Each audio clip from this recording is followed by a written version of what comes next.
All right, so that was the Prime Minister speaking to reporters earlier in Paris. Joining me now to discuss with his thoughts is John Bolton, former National Security Advisor to Donald Trump and U.S. Ambassador to the United Nations. Ambassador, good to see you again. Thanks for being with us.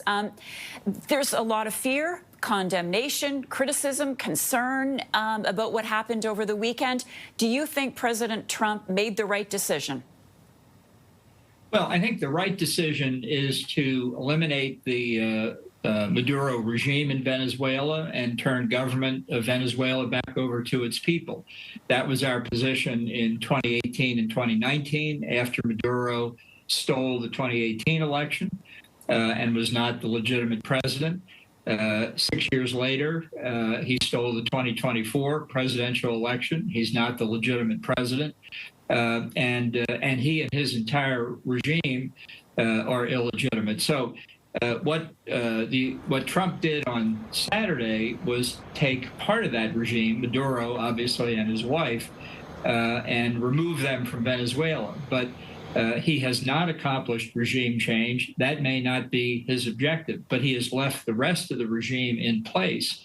And I think that's very disturbing because it means that as of now, we're not on a transition away from this dictatorial government. We're stuck with the same government, just without its visible head of state. I want you to pick up on the objective in just a second, but I want to show everyone what you said on X. You said that the president needs to respect Machado. And so far, Mr. Bolton, Trump doesn't seem to be doing that. He's not giving her much credit. He says he's in charge of Venezuela.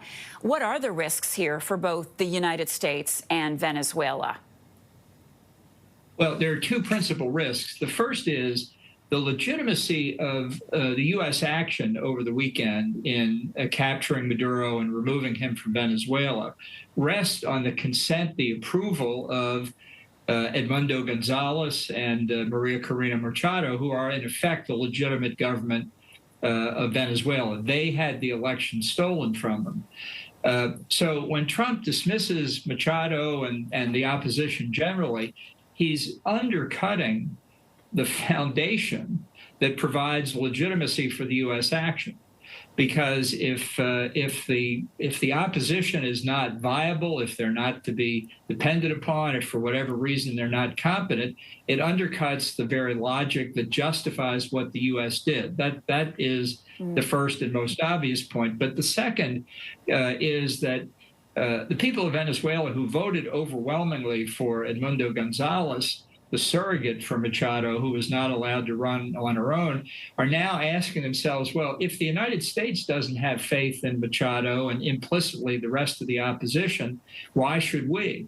So Trump's comments and others that people in the administration have made weaken the opposition's position inside Venezuela itself. So both of these consequences are completely negative from the perspective of U.S. national security interest or the people of Venezuela. And if they're not corrected quickly, I'm afraid that the Maduro regime, even if Maduro's in jail in New York, the Maduro regime will use that to its advantage.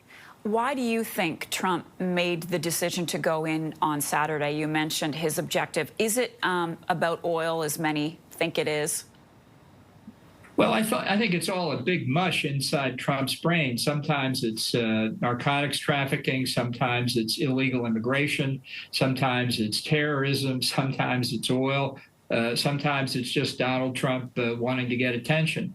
And I think that's confusing, too. I don't think it helps. I think we've got a very legitimate U.S. national security interest at stake here, as we did in 2018 and 2019, the presence of the Russians using Venezuela as a base of operations in the hemisphere, Cuba protecting the Maduro regime in many respects because it needs Venezuelan oil and also needs the protection of the Russians to keep the post-Castro regime in Havana in office. China, which is a much more significant factor than it was today 6 years ago because of its concern about Venezuelan oil, and Iran, which has the largest Iranian embassy in the world in Caracas to help oversee Hezbollah operations in this hemisphere, launder Venezuela oil revenues gained in violations of our sanctions, and to keep an eye on Venezuela's uranium reserves, which are also among the largest in the world. So all of that gives us perfectly good reason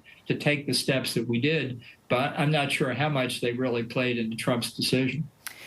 John Bolton, thanks so much for being with us again this morning. John Bolton, the former national security advisor to Donald Trump. We need to take a quick break just ahead.